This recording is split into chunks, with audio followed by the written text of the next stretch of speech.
Praise be, bitches! It is I, Insane Lane, and today we'll be looking at the Hulu series Handmaid's Tale, Episode 5, Faithful, coming at ya.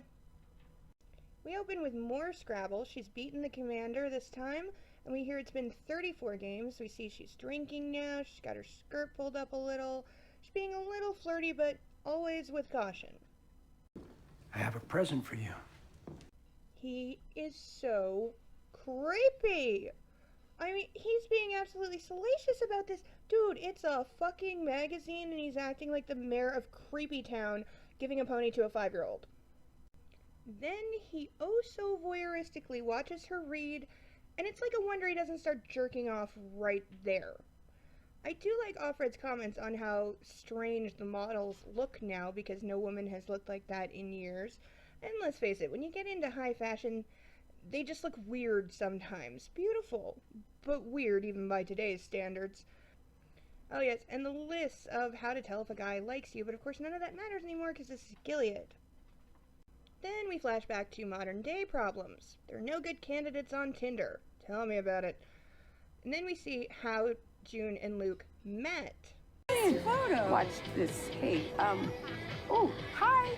Hi. Hey. You look heterosexual. I love Moira. Yeah, he's married, but he's cute. Then we're back to the kitchen where we learn that Rita doesn't like anyone. Don't you have somewhere to be? No. And Offred indulges herself by using the list to see how much Nick likes her. I'll say right now, I don't like her attitude much in this episode. She's being reckless and occasionally a little stupid. I know she's getting a small taste of reliving in those evenings with the commander, but she is playing with fire by bringing any of it outside this room. That room. Then Serena asks Offred to join her outside and help with the gardening, and Offred is sure that she must have found out about something. She found out about Scrabble, or she found the writing in the closet, or maybe it's the magazine. Any way you slice it, I lose a hand. Serena is being cryptic and vague, but when she eventually gets it out, she says that maybe her husband's the problem, and that Offred's time here is running out. She's offering to help with another man. Even though it's forbidden, there's kind of an unspoken rule that this happens all the time because you do what you gotta, and they'll use Nick. Nick is loyal, and he's been with us for a very long time. If only she knew. Then it's shopping time, and I have to say, I love the grocery store set. I kind of wish grocery stores really looked like that, other than the lack of words. And while Janine talks about her baby and gets scolded for it, we see that Glenn has returned and is now of Stephen. Offred tries to talk to her, but she's not saying what happened. But she does mention Mayday. But before we're told anything else, Glenn 2.0 pulls Offred away, and on the way home, she lays down the law. I'm not gonna let you mess this up for me. I'm clean now. I got a safe place to sleep every night, and I have people who are nice to me. All right. And I want to keep it that way. Whatever they did to Stephen, that's not gonna happen to me, understand? Mm-hmm. Then it's time for Serena's backup plan. June says it feels like cheating for the first time. This is probably because this appears to be her choice, but, I mean, come on, really? What would have happened if she said no? Would Serena Joy have accepted that, or would she just have forced her anyway? I mean, really. Now, maybe it's because of the flirting between the two or the fact that she knows that Nick likes her, but I think there was a better place in the episode for that line. Speaking of Luke, we flash back to the two of them having a coffee date. The thing that got my attention here, look in the background behind them. There's 3 little girls wearing identical red coats and outfits. They look like something out of a European horror movie. I can't stop watching them. We learn they've both been keeping this relationship a secret from those closest to them, and while pretending there's nothing going on, they work out where they can go to fuck.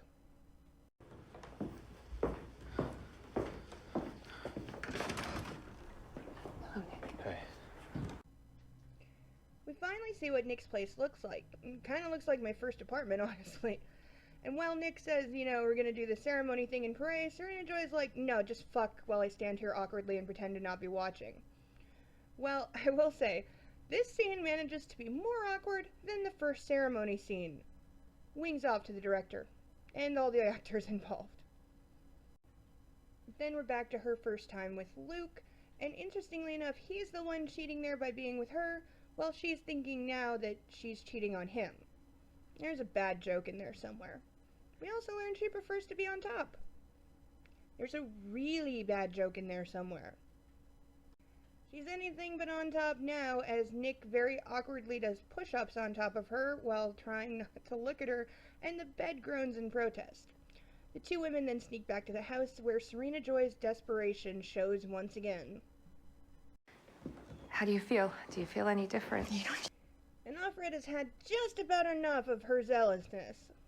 Just feel pregnant 30 seconds after a man comes. But rather than smacking her around, Serena just hits her with scripture and sends her to lay down.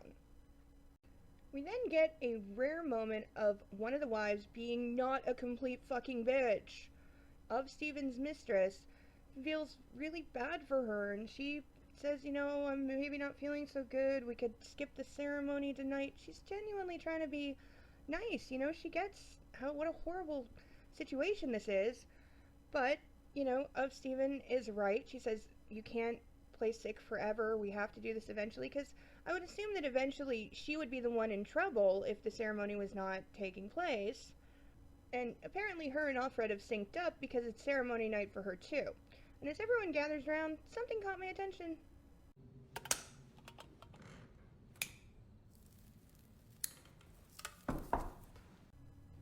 Why is she allowed to smoke? This is a crazy health-conscious society. And I'm not just saying that. We've seen they worry about cancer rates. They control what the handmaids eat, what they drink, what they're exposed to for those reasons. Remember, they can't have sugar, alcohol, or fatty foods. And they certainly can't smoke. So why can wives? At first I thought this is because wives are essentially useless in this society. They have no more purpose than a Martha, and arguably less so, because at least Marthas cook, clean, and, do something productive. The only difference between the Martha and the wife, given that both are infertile women, is the color of their clothing and their status. So who cares if a wife smokes? Remember other things we've seen? Offred's room has no overhead light because the last handmaid hung herself from it. The windows are shatterproof. There's no mirrors, etc. Yet, Serena Joy has knitting needles, she has pruning shears, there's mirrors in her room. Why would she be allowed these things? Certainly the Marthas aren't allowed these things. They're not allowed to smoke. Because Marthas produce something. Wives are like placeholders. They're objects for the men to look at and occasionally say hello to over breakfast, but really, what purpose do they serve in this society? I wonder what it feels like to know that society doesn't value you at all, and in fact doesn't care if you want to off yourself. Though I'm still surprised she's allowed to smoke around Offred. During the rapey part of the ceremony, the commander gets a little too eager. He puts his hand on her leg, he actually looks at her when he's fucking her. Thank God Serena Joy wasn't paying any attention, though. But this scares Offred enough to get her angry, and it is very dangerous for her to be angry with the commander. Fortunately, he gets it. He understands. Serena Joy has total power over Offred. One word from her. I didn't mind it. I don't think you did either. What if she saw you? She could have me sent to the colonies, or worse, and you know that. He apologizes, but she's still angry and kind of wandering around. And here is where I lose that 1 second of compassion I had for him, thinking that, for once, he's actually okay. He understands why she freaked out. He apologizes, says, that was not a smart thing to do. He gets that at least. I almost thought he was being decent for like 1 second, and then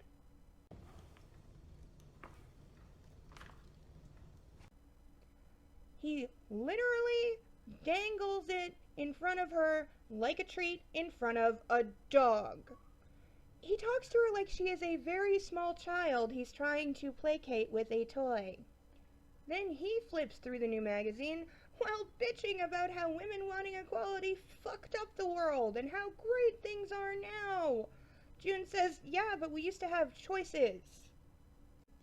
He brushes that off with, Now you have respect. You have protection. You can fulfill your biological destinies in peace.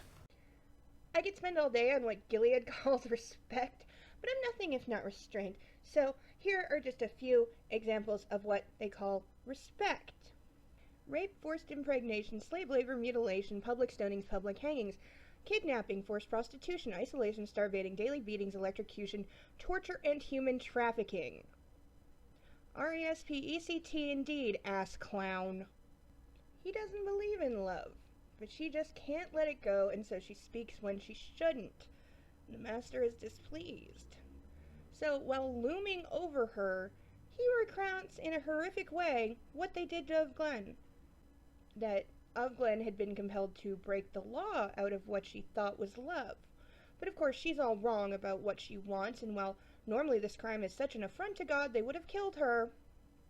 In cases such as these, the punishment is death, but out of respect for her position, we let her live. We're not without compassion. Yeah, the high and mighty men have so much respect for the fact that God made her fertile, they'll just return her to rape duty. After cutting off her clit. I note that they call this respect, and yet the hanging of the Martha was called the mercy of the state. Is this a hint of self-awareness or just a really sick joke? That the only mercy that can be shown in Gilead is death, because there is no way out and Gilead is hell. Still, Offred just can't help herself. What did you do to her? We helped her. We saved her. We had a doctor take care of the problem. It's such a small problem, truth be told. Whoa. I need a shower after that line. And he finally says it, that he helped cause all of this. He was one of those working behind the scenes that overthrew the government and made this happen. Yeah, they had such good intentions. But on some level, he knows how fucked up this whole thing is. Worse for some is the mother of all understatements. So much so, June has to throw up in the kitchen and runs into Nick. She asks if he knows what they did to Ovglen, and he says yes. This all but confirms he's an eye, because there's no other way that he would know that. Though he's not willing to stay yet, he just sticks to his moon eyes and dead voice. He reminds me of a perpetually brooding angel, only without the charisma and great hair. I couldn't say no when Mrs. Waterford asked me. It's good insight to see that men aren't as free as they might appear to be, at least not all men. That Nick too is vulnerable to Serena Joy, that she does have some level of control over him. And he finally admits it. Yes, he's an eye. Then he orders her back to bed. Dick. Then we're in a different bed, where June and Nick have been meeting in hotel rooms for a while, and she finally says, I want you to leave your wife. And he says, okay, I love you. Simple. Then we get a new location, an outdoor flower mart. It's gorgeous.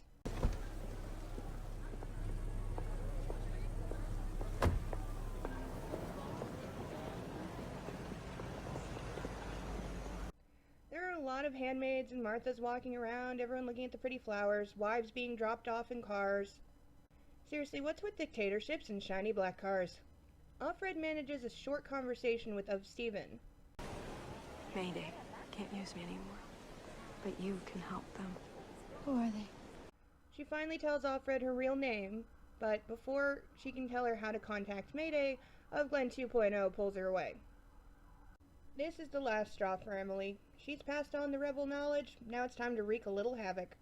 An open car door gives her the perfect opportunity. She gets a few brief moments of elation and exhilaration, but we all know there's nowhere to go. So, she takes out a couple of guards, nods her goodbye to Offred, and gets dragged away in a black van. I love that the handmaids don't talk about it on the way home. Ovglen 2.0 even tries to be nice. And then it's time for more weird from Serena Joy. I mean, I suppose she's as desperate for gossip and any kind of excitement as anyone else, and somehow she's already heard that something happened at the market before Offred even gotten home. She pretends she just wanted to make sure Offred is okay, then launches into... Some women can't handle the requirements of their position. They can't do what needs to be done. You understand what I'm saying? Her ability to make threats sound like helpful advice is astonishing. On the flip side, I hate how Offred behaves in this scene. She's far too bold, and that smirk on her face is just asking for trouble. I mean, I know she's thinking of how Emily looked, that she looked invincible. This is very dangerous thinking. This leads to doing very stupid things.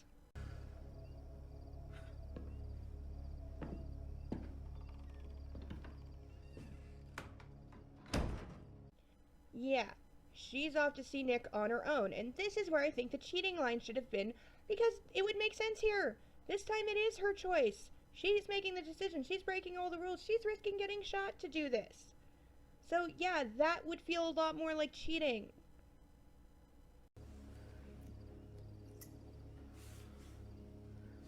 This, I like. Whatever my feelings on the relationship, I like how they chose to do this. She literally lets her hair down, and she's the aggressor here. She strips herself and Nick. He doesn't touch her. This isn't the ceremony. This isn't being bred like a prized horse. This is lust and carnal and want. I love that there are no words spoken at all. And for the first time in forever, she gets to be on top. Made me laugh?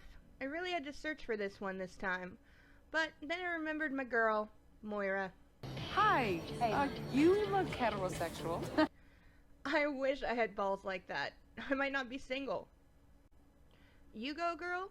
For Emily, stealing the car and running over the guards. Some may think she went too far, but remember what's been done to her. All that's been done to her. And this is a country at war. And in war, you kill. Nitpick, the Nick and June relationship. The dialogue is not up to par for me in the kitchen scene, and the sex scene, while it's done well cinematically and acted well, it has a lot of cuts for a show that usually makes excellent use of long, sustained shots, and the whole scene just drags on way too long. Ironic feminist Serena Joy for arranging for Offred to be bred by Nick and trying to couch it in the guise of being helpful while we all know it's purely selfish. Dick of the episode, once again the commander, for his thoughts on respect and the cat and mouse games with Offred. And that is episode 5, Faithful, of the Hulu series The Handmaid's Tale. I am Insane Lane. Blessed be, bitches. Bye bye.